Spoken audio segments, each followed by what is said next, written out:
This activity is called rolling pin.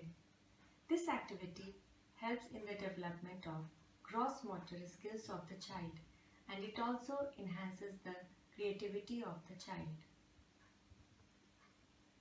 This is the dough which is available at home. The child can also use Play-Doh. This is a rolling board. This is a rolling pin. Roll, roll, roll. Press.